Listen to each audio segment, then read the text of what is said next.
Hi, I'm Edie Lush, and I'm here in the Hub Culture Pavilion in Davos. Very pleased to be joined for a second year in a row, Janmejaya, Sinha, Chairman of Asia Pacific for BCG.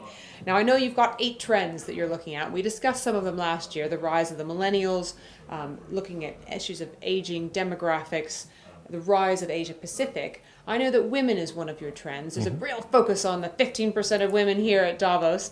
Tell me a little bit about what you think that means. You know, it's very interesting that today when you have discussions around women in places like India and Asia, where of course you would remember that traditionally they were having a worse time, the conversation has changed and there are different reasons for this change.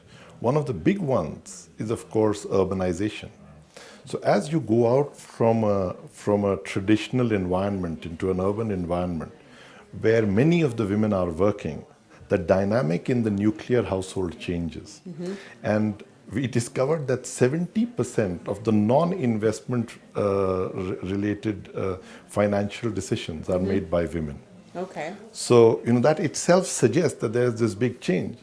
I come from a state which has got actually 111 million people called Bihar in India. And the chief minister of that state says he has no interest in family planning. Right. So I said, why? He said, the only thing I'm interested in is women's education. Right. Because he says that if a girl studies till the 10th, if she doesn't finish school, then she'll have 4 children. If she goes through the 10th standard, she'll have 2.2 children. If she goes through the 12th standard, she'll have 1.9 children. And then if she does college, it goes down to 1.6 or something. Right. So he says, why do I worry about all this family planning and rubbish? Right. Just let's educate the women. Right. And, It's it's yeah. So I'm just saying that, think about it. Bihar, the poorest state in India, the chief minister is talking about a whole concept of women's education and getting them, to be, and he says that this is important for the family. The children grow up better where the women are educated. The family has, they grow up with less malnutrition. Most important learning is preschool, for children, and all that improves. So the way women are being seen is changing. And this is real change. This is not a diversity change. Let's get the ratio women. up. Yeah.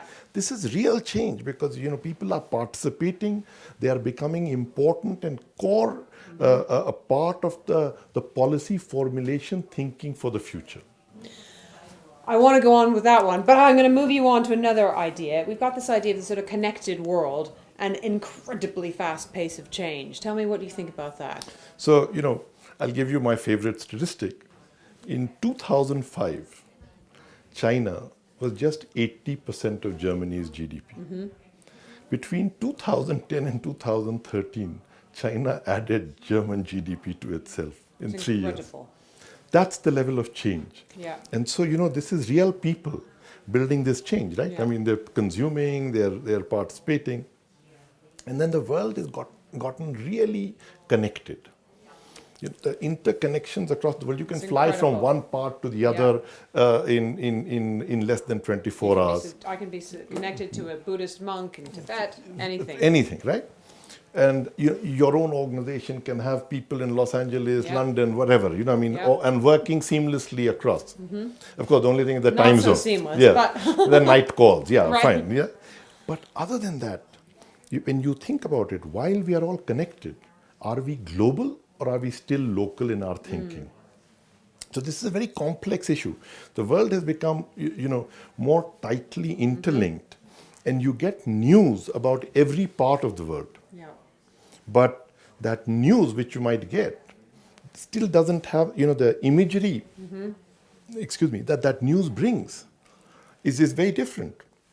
And the same information leads to very different responses across the world. Can you give me an example of that? So, yesterday apparently Kofi Annan at the Barclays dinner talked about his view on Syria, which just does not get reflected in any of the media that you might see. Right. Saying that, I mean, just be careful what you wish for because you might get it.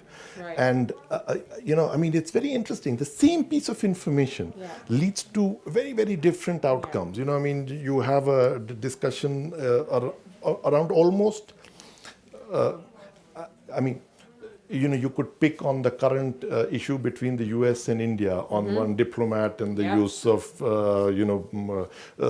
household help and the payment around that.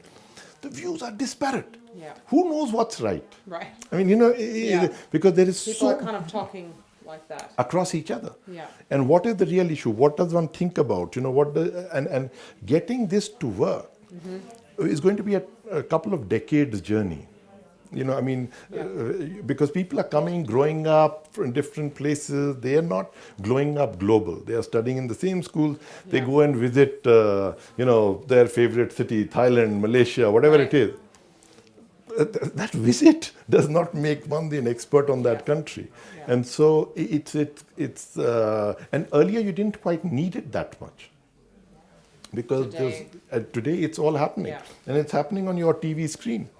What's happening in any part of Africa is ready news. The next moment. Actually, that moment, if there is a bomb blast in Kenya, you will hear of it at that moment. Yeah. Exactly. And so it's a connected and global world, but still with a lot of local thinking, which is not a bad thing, but it needs to have more respect in that discourse.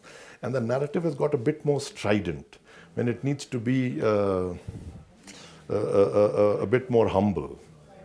Got it. Thank you so much for stopping into the Hub Culture Pavilion here in Davos, and I'm Edie Lush. Thank you so much.